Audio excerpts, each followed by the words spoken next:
100 years may pass, and still, a true kindred spirit is hard to find. Many talk, few truly listen. People may gather near, but how many actually see into your heart? Some feelings, even when spoken aloud, lose their meaning, and when carried alone through a lifetime, no one really understands.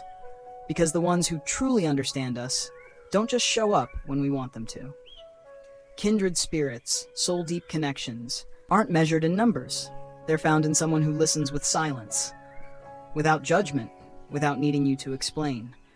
Someone who just gets it, as if they've walked through your same storm. But not everyone has that stillness, that depth. Not everyone can meet you there without trying to define you. And that's okay. To understand someone is harder than to love them. So if you ever find someone who truly gets you, it's a rare blessing. And if not, it's simply the nature of things. As the old saying goes, kindred spirits are few, soulmates even fewer, and the roads of this world remain long and lonely. To meet someone like Banya and Tuki, or Wintry and Iktry, a harmony of minds, a resonance of souls, that's a once-in-a-century kind of fate. Because few can see the hidden places inside us, the ones no eye can reach. According to Buddhist understanding, each person is born carrying the karma of past lives, like wearing a pair of tinted glasses. And so we each see the world through a different shade. How then can anyone see clearly into the heart of another? I speak from the sincerity of my heart, but they listen through ears clouded by judgment, by wounds, by longing, so how could they ever truly understand? That's why, when the desire to be understood becomes a need, it turns into suffering. Often, people don't understand us not because they don't care, but because no one has ever truly understood them. Those with deep wounds often see the world through the pain they haven't healed, and they see others the same way. So if you can understand this, not being understood can be a path to compassion. The Buddha said, "Be a light unto yourself." This life is a dream, a drifting cloud, so come back home. Sit, breathe, listen to your own breath, and you'll see you don't need anyone else to understand you, as long as you understand yourself.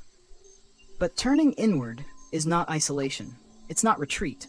It's not building a wall. Between self-understanding and self-isolation is a line, thin as mist, deep as an ocean. Those who shut themselves away live like shadows, frozen by fear of being hurt.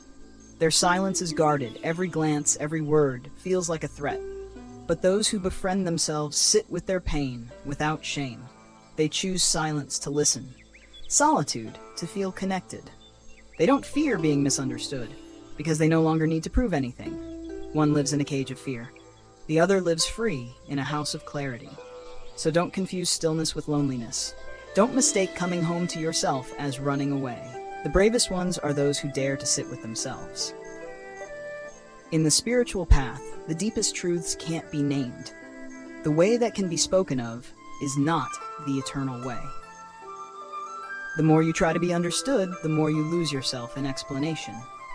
Who understands the wind? Yet the wind still blows. So live true to your heart, even if others doubt you. Bloom like a flower, even if no one stops to notice. Don't ask if spring has faded, only worry if spring in your heart has failed to bloom. In psychology, there's a term, self-concept clarity, how clearly you understand yourself.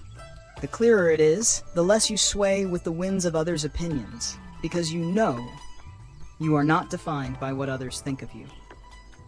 Carl Jung once said, "Loneliness does not come from being alone, but from being surrounded and still not understood." But he also reminded us, don't search for someone to understand you. Learn to understand yourself. Understanding yourself is the greatest gift. And once you do, you no longer need to be understood. You stop searching for soulmates because you found your soul. Live joyfully in the moment. Let hunger lead to a simple meal. Let tiredness bring easy sleep. The treasure is already in your home. Stop searching elsewhere. With a quiet mind, why chase enlightenment? You don't need to be understood when peace is already within. The real treasure is your calm heart, your freedom, your quiet knowing that nothing needs proving. Life is a long journey. There will be times you feel alone amid all the noise. You'll speak and no one will hear you. You'll stay silent, and no one will see you. And then one day you realize, it's okay if no one understands me, because your true nature is untouched by all of it. Those who understand may not always stay, but when you understand yourself, you can walk anywhere and still feel at home. So each day, take a few minutes, sit with your breath, listen gently to the quiet voice inside, the one that feels, that hopes, that hurts, that dreams. Write it down. Reflect. And slowly you'll meet a companion who's always been with you. That person is you. Your kindred spirit isn't someone out there. It's the part of you that truly knows who you are.